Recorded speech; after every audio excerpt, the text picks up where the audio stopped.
Bonjour à tous. Alors, suite à de nombreuses demandes depuis des années, je vais vous faire une vidéo où je vous présente comment je fais ma fameuse mousse au chocolat. Alors quand je dis c'est pas c'est une recette qu'on m'a donnée, surtout venant de mon frère, j'ai un petit peu adapté en rajoutant un œuf.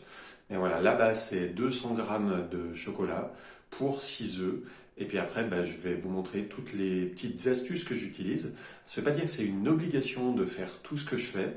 Je vous dis juste ce que je fais et après, libre à vous de ne pas le faire. Après, venez pas me voir en me disant c'est raté alors que vous n'avez pas tout fait. Voilà. La base, c'est quand même le froid. On va en reparler. Donc justement, au niveau du froid, moi, je mets les fouets au congèle. Alors les fouets au congèle, ça peut se faire au dernier moment. Par contre, les œufs, il faut absolument qu'ils soient au frigo depuis un petit moment, qu'ils soient bien froids au cœur. Donc au moins, moi je dirais au moins la veille, comme ça on est sûr. Et que je mets aussi avant au frais, c'est le plat dans lequel je vais monter les blancs. Donc voilà, après on est parti, donc on a notre tablette de chocolat. Tablette de chocolat, ça c'est cool parce que c'est 250 grammes, 205 grammes. Et vu qu'il nous faut 200 grammes, je vais manger un ou deux carreaux. Donc moi je commence par faire chauffer l'eau et puis mettre le courant sera mieux. Et puis je casse mon chocolat. Et une autre chose que l'on peut mettre au frais aussi, donc là que j'ai mis juste avant, là maintenant, c'est les petits pots dans lesquels je vais mettre la mousse au chocolat à la fin. Parce que si notre mousse au chocolat est bien prise, si on veut qu'elle prenne bien, c'est mieux de la mettre dans quelque chose de froid. Donc mon chocolat est cassé dans un plat transparent. Je vous expliquerai pourquoi. Enfin, si vous n'avez pas de plat transparent, c'est pas grave, mais c'est mieux pour voir s'il y a encore du mélange à faire. Alors pendant que l'eau termine de chauffer, je vous explique là, je vais juste faire avec 6 œufs et 200 grammes, c'est super rare. Je crois que c'est la première fois que j'en fais aussi peu. D'habitude, j'en fais toujours des multiples de 6 et 200, mais voilà, moi je vous conseille de ne pas monter plus de 12 œufs, 12 blancs en neige, parce qu'après à 18 c'est un petit peu plus dur, enfin un grand plat, enfin, tout dépend comment vous êtes équipé. Après, voilà, avec 30 œufs, vous pouvez les monter à la bétonnière, mais bon, c'est un petit peu moins hygiénique. Voilà, moi, mon conseil c'est monter 12 œufs, donc si vous voulez en faire avec 24, vous faites en deux fois. Alors, mon eau a suffisamment chauffé, on n'est pas obligé, là elle est presque à 100 degrés, mais c'est pas une obligation, il faut quand même qu'elle soit bien chaude. Donc je l'arrête et je prends l'eau, j'essaie de pas me brûler en filmant, et je la verse directement sur le chocolat. Donc il y en a qui vont se dire mais qu'est-ce qu'il fait? Vous verrez à la fin. En fait c'est une façon de faire fondre le chocolat. C'est impossible de rater... vous pouvez pas le brûler, vous pouvez pas, c'est impossible de rater cette étape-là. Après, il faut au moins qu'il soit couvert. Moi, je rajoute un petit peu plus. De toute façon, c'est toujours un principe de masse. Plus vous avez de la masse chaude, plus ça va fondre. Voilà, une fois qu'on a fait ça, on couvre. Même chose, si vous avez un couvercle transparent, c'est mieux. Sinon, voilà, et on couvre. Ensuite, dans le plat qui était au frigo, je rajoute un petit peu de sel. Et puis après, je vais séparer les blancs des jaunes. Donc les œufs, les jaunes, je vais les mettre là-dedans. Les blancs, ici. J'ai pas besoin de vous faire le détail. Je pense que vous savez faire. Enfin, j'espère pour vous.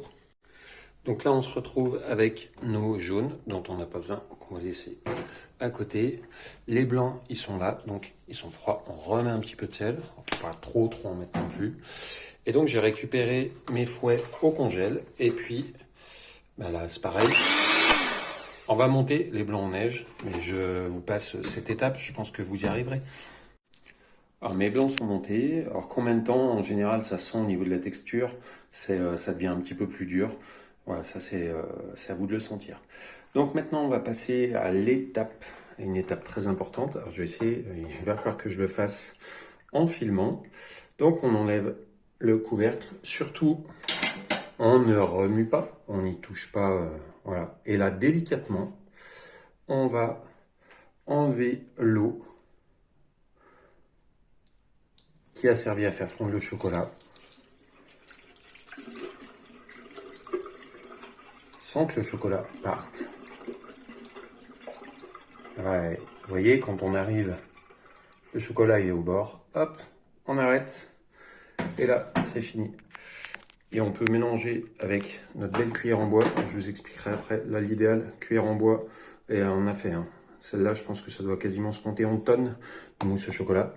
Mais avec un mancheron, bah, c'est pareil, si vous n'avez pas ça, c'est pas grave. Et là, on a une pâte, un chocolat super lisse, qui s'épaissit un petit peu. Et puis, on va ajouter les jaunes et mélanger. Donc là, on mélange de façon à avoir un mélange le plus homogène possible. Je vais lâcher le téléphone. Là, c'est le moment où moi, si je la fais vraiment pour moi, pour mon goût à moi, je rajoute du cacao amer pour que ce soit encore plus chocolaté. Donc quand on a fini ça, on arrive à une étape très importante qui va être d'incorporer les blancs. Donc, on met les blancs et puis on va pas touiller comme un bourrin. On va les incorporer délicatement. Là, pareil, je vais lâcher le téléphone et je vous remontrerai d'ici un petit moment. Je vais pas trop traîner parce qu'après les blancs, faut quand même pas les laisser attendre trop longtemps. Si vous avez le téléphone qui sonne, quand les blancs, j'ai expérimenté ça il y a pas très longtemps. Quand les blancs sont montés, même si vous les mettez au frigo, c'est quand même pas terrible. Moi, j'y ai trouvé moins bien. J'ai rarement autant loupé une mousse au chocolat. Je pense que le fait de faire une petite quantité, j'ai pas pris le bon plat et mes blancs sont pas assez fermes. Mais bon, voilà, c'est pas grave, elle est plus liquide que d'habitude. Donc, vous voyez, quand vous voyez des trucs blancs, vous passez la cuillère, enfin, vous débrouillez pour qu'on n'en voit plus. Et l'intérêt du plat transparent, je vous montre ici, comme disait Coluche, avec ses lessives anti-redéposition. Là, on n'est pas avec des lessives, mais c'est pour aller chercher le chocolat qui est resté sur les bords.